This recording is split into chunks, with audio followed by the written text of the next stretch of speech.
Modern dating is cooked, for lack of a better term. Um, there really is no other way to put it. Trying to date nowadays seems like, really honestly, an impossible task. With everybody and their mom always seemingly having some kind of issue that they can't be in a relationship with you, or somebody ghosting you even though the first date went really well, and all of a sudden they're no longer interested in you over the last 24 hours, or someone literally just never texting you back after you've been dating for a month. If these sound familiar to you, you probably kind of sympathize with the fact that, yeah, dating right now is tough. It really is. And I sat down because I wanted to get down to why is dating so cooked.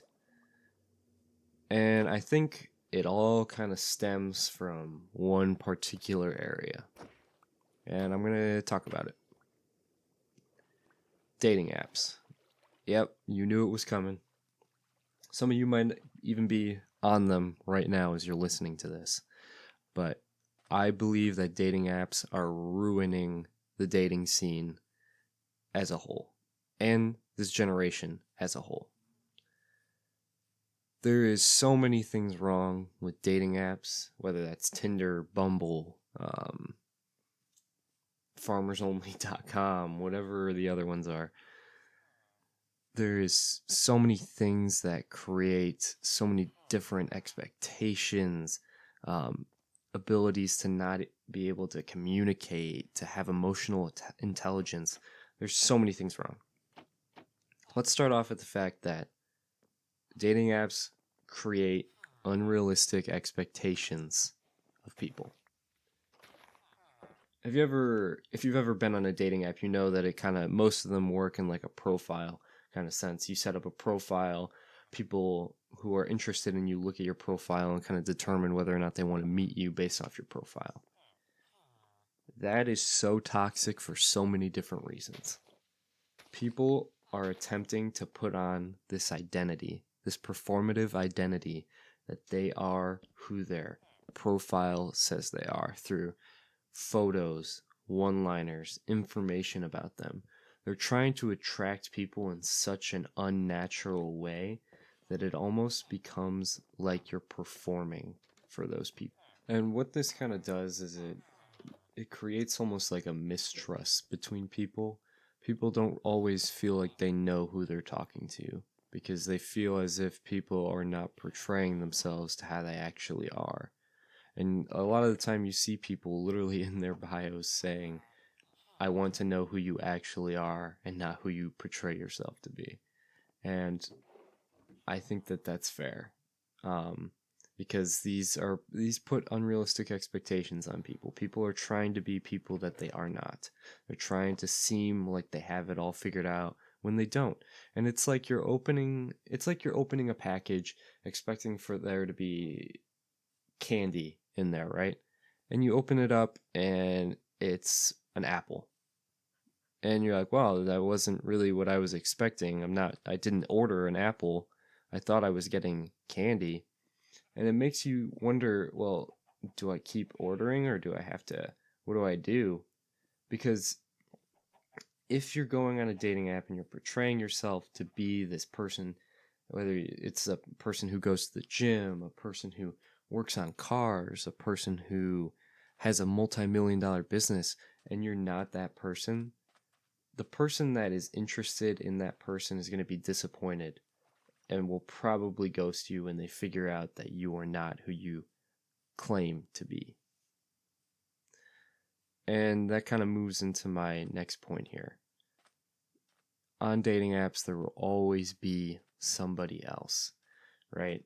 It's this really negative cycle of, if I don't like this person, there's always someone else that is on this app that I probably will like.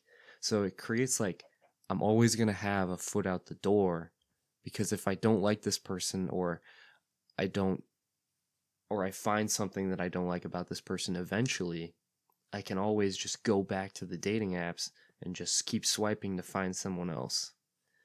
So there's a big absence of accountability. There's no security in the relationship because there's always going to be someone that's like, well, I'm not really sure if I want to do this or not. I'm just going to always kind of be a little reserved, always going to be kind of half in, half out.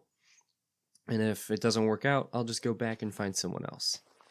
And this creates almost like it stems from many different areas, but it creates an actual ability for people to not be able to communicate very transparently at all.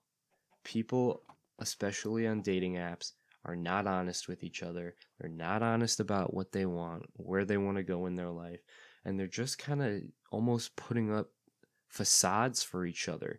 It's like two people looking at a mask and they're like, yeah, this is me. And the other person also wearing a mask. I agree, this is also me. And they're both lying to each other. They both know that this is not what they want, but they're both trying to make it work so forcefully. And the whole purpose that dating apps were created was so that it would be easier to find people that were the same as you or interested in the same thing as you. And it has become the exact opposite. People are trying to attract people that they're not really interested in, that they're not actually have the same interests, same hobbies. It is doing the exact opposite of what it was intended to do. And it's almost like it's creating an ego battle. It really is. There's a sense that people are trying so hard to impress each other that when people are not impressed, they're constantly battling each other's ego to say, no, I'm better than you. I'm better looking than you. I have more interesting hobbies. I do more things than you. And it's creating a really toxic society of, I need to be better than anyone else or else I'm not going to be able to be dating, right? I can't date if I'm not the best in this, if I'm not the best looking, if I don't have the best money, if I don't have the best body. I can't be dating because there will always be someone that's better on dating apps. And it's creating a vicious cycle of mistrust, poor communication skills, poor emotional intelligence, because there's a huge ego inflation. Everyone wants to believe that they are the best, they are this, they are that. And the people that don't believe that they are, those people are the loneliest people. Those people are the people that are contributing to the loneliness epidemic in this country. Because there are people out there that can't seem to figure out how to better themselves. And they're on these apps and they're trying to enter the dating scene and they're in this huge ego inflation battle and they're trying to figure out, why is everyone seemingly trying to be something they're not? And why is everyone trying to... They're almost caught in like the crossfire. They're almost like, they're usually those people that most people skip over on dating apps. Those are usually the realest people. Those are usually the people that portray themselves as real as they are. They're not trying to put up anything that's fake. And those are usually the people with the best communication skills, the best emotional intelligence, all of that. Because they're not trying to put up something that they're not. They are who they are, and they're just kind of caught in this battle between people's egos. And they're trying to figure out why dating isn't working for them. And as a result, they're lonely. They're not getting any matches. No one's talking to them, and they feel like there's no hope for them in dating. And even the people with egos who are trying to, they're getting matches and they're constantly trying to battle other people and be the best and have the most girls that they're talking to, go on the most dates. Even them, they're contributing to this culture because they're also lonely. Because from these dates and from these messages that they're constantly going through, nothing real is coming out of it. Because like I said, it's an ego battle. Nobody's on dating apps to actually usually find somebody. If you think about it, when was the last time you heard of some people getting together on a dating app and it actually working out long term? Me personally, I did have an instance where I met one of my exes. We dated for 2 years and we did meet on a dating app, but that's a story for another time. but it is extremely, extremely rare. It is so rare to find something like that. Because when people go out on dates, they're not usually trying to find a long-term partner. Usually it's to boost their ego. That is usually the case. Usually people either get scared to go on the date because they don't like the fact that they're not going to be in control, that they're going to have a sense of accountability, or that they just want to go on the date just to boost their ego, to know that they are what they think they are. And we're creating a society that normalizes ghosting, normalizes emotional avoidance, normalizes having no accountability in dating, and it's just breeding and breeding insecure people, lonely people, people who think that they're ugly when they're not ugly, right?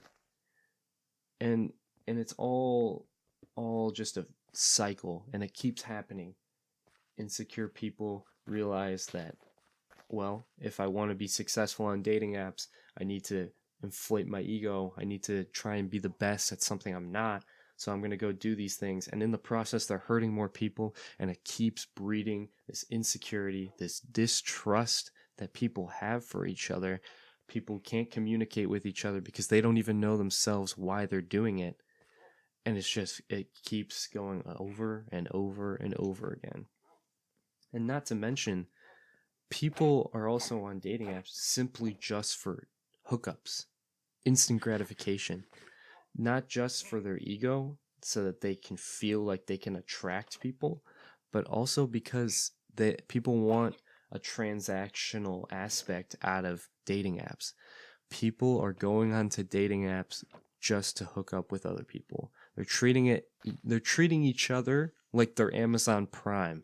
Like, I'll give you this if you give me that, and we can do it the next day. Next day shipping.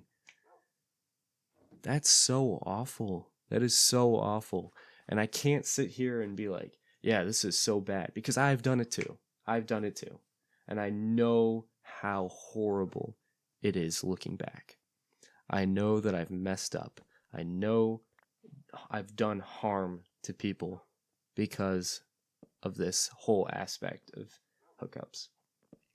And people often try to defend it, saying like, oh, it's okay because it's two people consenting and they're both know that there's nothing going to come out of it. But you don't understand that there's such an emotional bond, chemically, spiritually, that comes out of doing this stuff, that people can't. It's hard for people to just be like, yeah, I'm just going to do this with this person and then I'm going to completely avoid them. I'm never going to talk to them again. And even then, there are some people that do this multiple times with the same person, and they keep doing it and they keep doing it, and they expect like, oh, I'm not going to build a bond with this person. Like, we both agreed that we're not going to do that. Someone's going to end up developing some kind of connection to the other person. It always happens. Always. And if you disagree, then I think that you need to take a look at yourself and look at where your values are. Because if you think that people can be doing this stuff that is meant for married people, and that you can just do this with anybody, I want to ask you so many questions, but that's getting off the topic of this video. So, people are looking at each other as profiles. They're looking at each other as just pictures, one-liners, transactional things. And even on social media, people, if you get into dating someone, people are looking at social media as a comparison point. They look at it as the golden standard. They find a couple that they think has it all figured out, and they compare themselves. And if their relationship doesn't look like that relationship, they feel like their relationship is messed up, it doesn't count in some way, and that they need to figure some things out because something's not lining up. And it's pushing people to do things in relationships that, like, why would you even do that if that's not something that you stand behind, that's not something you believe in, that's not something that you want to practice? And it's all linking back to this culture of, I need to do this because this person said so. I need to do this because this person's doing it. I need to put on this identity. this performative identity that I'm putting as a facade for other people, because that's how I'm going to get other people to like me. That's how I'm going to get other people to date me. That's how I'm going to get other people to notice me. When in reality, it's just a vicious cycle in this culture that everyone's hurting.